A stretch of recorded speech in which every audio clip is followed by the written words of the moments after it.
Hi everybody, Michael and Shelley in Talon, broadcasting from the Hillsborough River State Park in Florida. And we're going to talk to you today about our first 7 months on the road.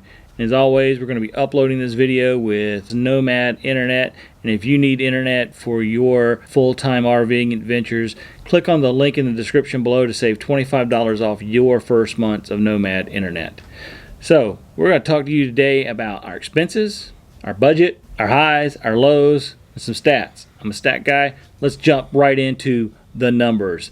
Before we do, what we're not going to talk about are the common living expenses. So things like health insurance, groceries, things like that you're going to have, and they're going to be basically the same whether you're living in a sticks and bricks or you're a full-time RVer. So we're just going to dispense with all those because I think for a lot of people that gets confusing. I was like, how is this person living off of a grocery bill of $100 a month and we spend $800, or whatever. So your grocery budget is your grocery budget, whether you're in an RV or you're in a sticks and bricks. Now the difference may be you may be eating out more in an RV because you got into vacation mode and you choose to go out and eat, which happens to us a lot because I love to eat out. Dining and entertainment are kind of personal preferences as well. Yep. So we're going to get rid of all that because most of the stuff we actually go out and do from an entertainment perspective, we did anyway because we loved to be out and about when we still had a sticks and bricks. So being in an RV really just gave us opportunity to see different things. Mm-hmm. But we're still doing the same thing, and we're still doing it low budget style. We're not going to do the $50 tours of a house, but we'll do the $10 tour of a house, depending on the house. So in the last 7 months, so basically from the 7th or 6th of July through the 6th of January, here are our expenses. We spent $3,001.07 in campground fees. We spent $1,785 on gas for our Class A RV. Obviously, those are two expenses that we wouldn't have had living in a sticks and bricks, at least not to that extent. And they also vary from person to person, exactly, based on their rig. Yep, and we're going to talk a little bit more about that, rig and other factors. We're going to talk about that in just a second as well. Combined gas and campground fees were $4,786.07. So our monthly average was $683.72, which is actually kind of shocking for me because I was thinking our campground alone was going to be close to $800, and our campground and gas is well under $800. Matter of fact, our nightly average for campground stays is $16.58. That's pretty low, and here's how we did it. First of all, we're Thousand Trails members, and the cost of Thousand Trails is not factored into any of these. We did this on the camping pass. We bought the Thousand Trails camping pass with one area in the Trails collection last year, and that just ended a few weeks ago. And we have bought the Elite package with all the zones, and we're going to have a video about that later. So we're not going to talk too much more about that. So we did all this on the camping pass. We stayed in 4 different Thousand Trails parks for a total of 35 nights. So in those 35 nights, we didn't pay anything. Now, if you want to look at our cost for the camping pass, that was, I think, $800. We paid $800 for 35 nights of camping. And that's with COVID.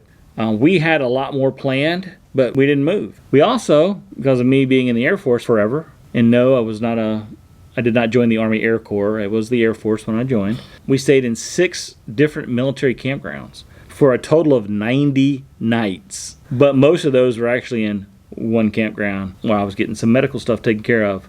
We also stayed in 1 Harvest Host, and we stayed in 1 Cracker Barrel. So 2 nights of boondocking in 7 months. So we're going to be upping our boondocking stays a little bit in the coming 7 months, and definitely using Harvest Host in those boondocking endeavors. Love Harvest Host. It's a great program. You can stay at wineries, breweries, distilleries, museums, even restaurants, and Alpaca farms, and goat farms, and all kinds of farms. Basically for free. There's an annual membership, and if you're interested in joining Harvest Host, there's a link in the description below that'll save you some money on the membership, and it'll also help us help local veterans charities because we will make a small commission on that. Of course, the Cracker Barrel, that's breakfast. That's the fee. You got to buy breakfast. Or, I mean- if you get there in time the night before, some Coca-Cola cake before you go to bed. That's true. 'Cause we've done that. Yep. And who doesn't love Cracker Barrel? They're really awesome to let you stay in their parking lots, and most of them have well-lit parking lots where you feel very safe. So we've stayed in 14 private/public campgrounds, state parks, whatever the case may be. Well, one state park. One state park We did stay in one state park in Alabama. And we also on the top of a mountain. visited 9 states. One being west of the Mississippi. North Carolina, South Carolina, Georgia, Florida, Alabama, Mississippi, Louisiana, Texas, Arkansas, or Kansas, however you want to say it, Tennessee for a minute. I think that's 10. We didn't stay overnight in Tennessee. No, but we drove through. That's right. We drove through. For like one hot minute. So to recap, it started with selling the house very quickly. It never went on the market. The realtor did a coming soon announcement, and we got bids. We accepted a bid and made the deal, and we closed within 4 weeks. Oh, it was so quick. It was very quick, and I never went back. We sold the home. We hadn't closed yet, and we left to go to Texas, take some stuff to our daughter from our home, and I never went back to the house. Shelley did, but we ran into some problems with our Tiffin Open Road 34 PA. Not big problems, but they could have been. There was, one of the jacks wouldn't come up, which obviously is a problem, but I got it to go up pretty easily. And one of the slides was making a gosh awful noise when it came in. So we were really fearful of that. And we were right at our 1-year warranty period ending. So we said, well, we might as well go to Red Bay, Alabama, since it's not too far off the beaten path from our route home. Get that stuff taken care of now before we actually become full-timers. And we did. And they took care of us. And we were there for almost 2 weeks in Red Bay, and that was free. That free. Camping was free because we were under warranty. So we really had 48 nights total of free camping. Well, you want to count Harvest Toast and Cracker Barrel. We had 50 nights of free parking. Free park. We were parked, and it was playing free. Monopoly. It was parking, and we were parked, and it was free. So technically, free parking is Give correct. me my 500. That's right. Do not pass Pass go. go. But help keep our expenses low. So of those 9, 10 states, however you want to count them, we'd been to all of them before. Nothing was new. No. The only newness was really being full-time RVers. So as soon as we left Red Bay, Alabama, we started heading back to North Carolina because we had plans to meet up with some friends, and we had some stuff to take care of with our storage shed. We got all that squared away. So our first official stops of being full-timers was the RV park right up the road from where our house was, and our second official full-time RVing stop was where I grew up. Because that's where we met our friends. We didn't go to any exotic places. Oh, and then we went right back to Fayetteville. Right. I didn't think we'd ever get out of North Carolina. I was like, okay, we have the RV. We have the ability to go. We can't go. Yeah. And not because of COVID, but because we had plans and we had things I had going doctor's on appointments and doctor's and things, appointments so. and loose ends to tie up. And boy, that's the longest amount of time when you are unable to move because of something. For those of you who follow our channel regularly and have been for a while, you know exactly everything we went through because it was all well documented, and we talked about it in our monthly live streams as well. After that, we went down to South Carolina, had a good time hanging out with our good friend Blaine down there, and then we rolled into Georgia, and we went all up and down 95 in Georgia. I don't know how many times. Georgia. And then we hit Florida, had a great time on the east coast of Florida. And we spent a couple of weeks, or almost a couple of weeks rather, at Flagler Beach and just going all up and down the east coast between Flagler and Daytona. Had a great time. And then that took us right into going to the Thousand Trails Orlando, which oddly enough is not in Orlando. It's in Clermont, which is near Orlando. Right. And we went to Disney for a few times. Well, not a fan of COVID Disney. Just saying. Just me.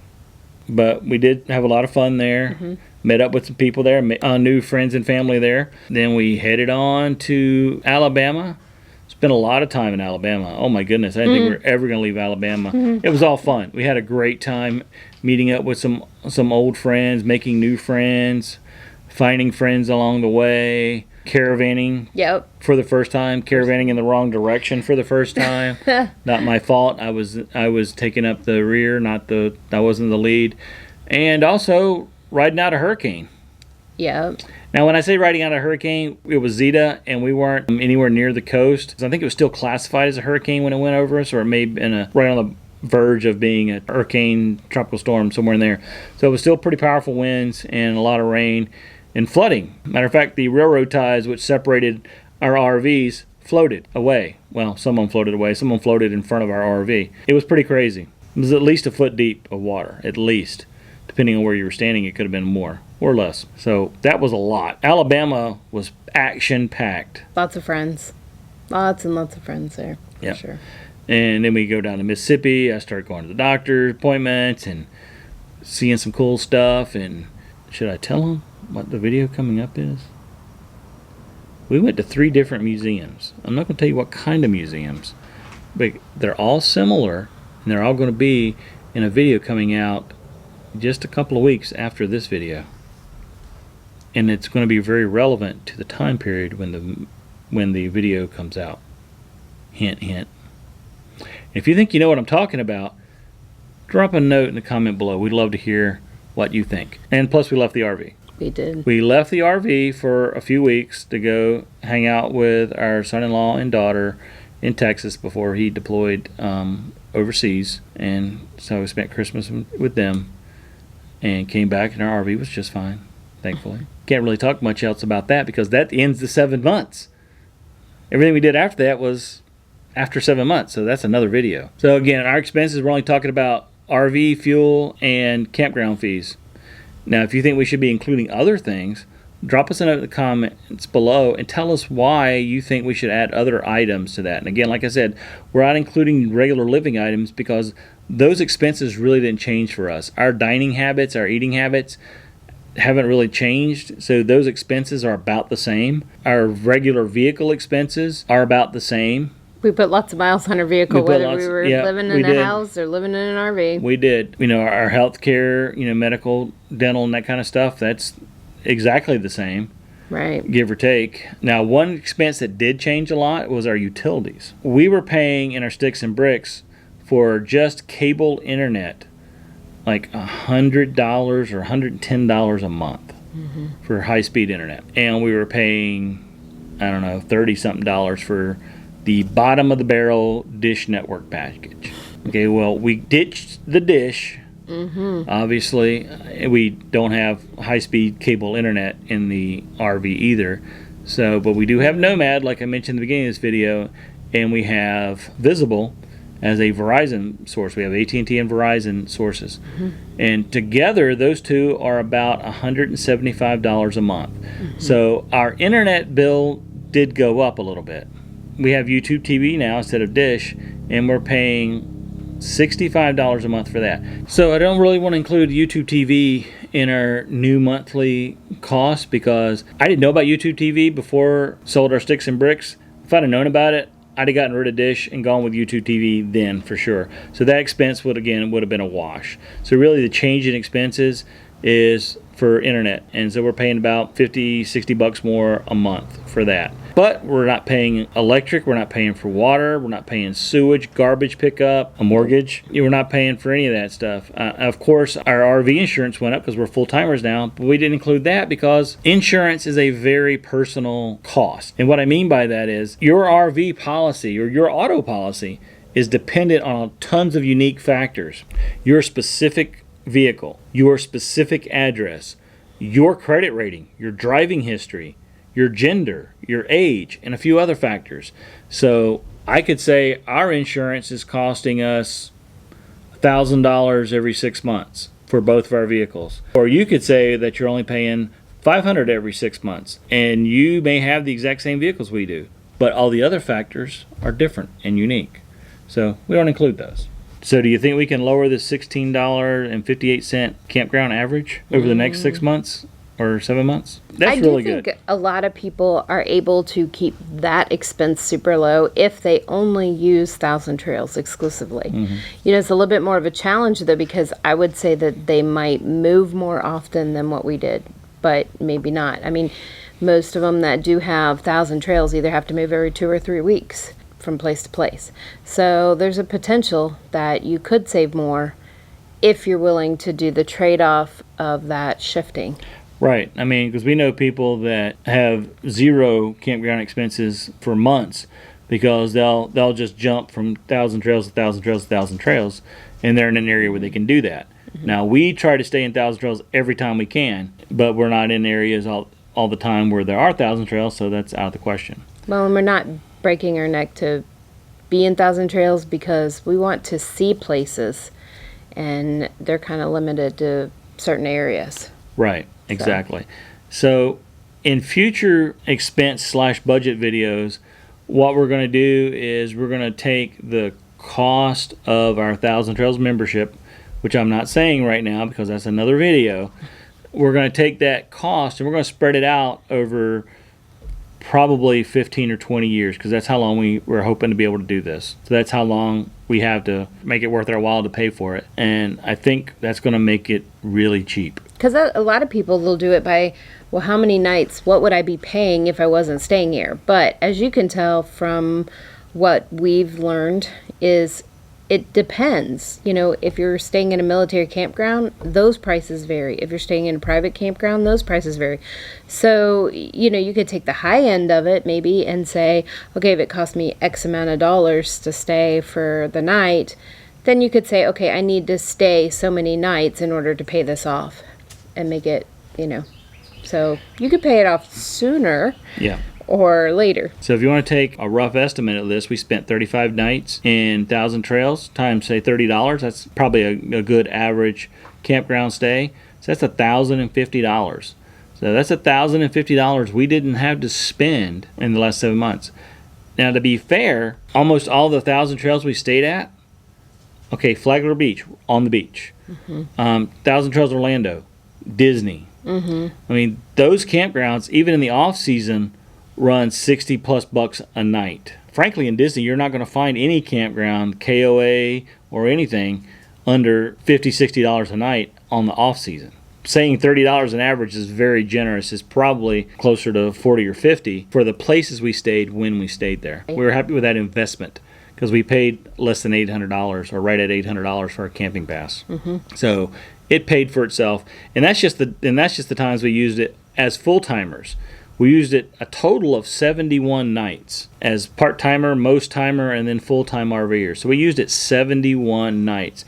So we really got well over $2,000 in value off of that $800 purchase. Right. And I think a lot of people wonder why we did the camping pass first versus the other one. And we're going to put out a Thousand Trail video of why we did what we did and let you know that. But sometimes the camping pass is a good idea. Sometimes just Right. buying the package is a good idea. We're going to talk about that in a very soon video in the future. And what worked for us. Yeah. As always, guys, thank you so much for watching our video. Hope you learned a little bit about full-time RVing and how much it costs. If you have any questions about it, drop us a note in the comments below. Don't wait to full-time journey. If you really want to live this lifestyle, get out there and do it. Find the rig that works for you. Find the avenue, the job, whatever you need to be able to full-time.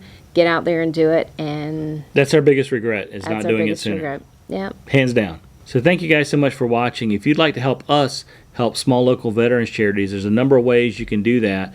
And some of the easiest ways, if you look in the description below, there's links to our YouTube membership and our Patreon page. And you can go to either one of those and sign up. And a large portion of the monthly fee will go to a local veterans charity. And plus, it'll also give you access to more real-time updates from us, bloopers, stuff that didn't make it in regular videos. Because we've been to places where we filmed and said, you know what, this is only good for about 5 minutes worth of stuff and it doesn't fit with anything else, so we never publish it. So that's the kind of stuff you'll find on our YouTube membership and our Patreon. Don't join both. We publish the same content to both, so you just sign up for whichever one you think works best for you. We hope that you'll make your next journey an epic adventure. Bye. Bye.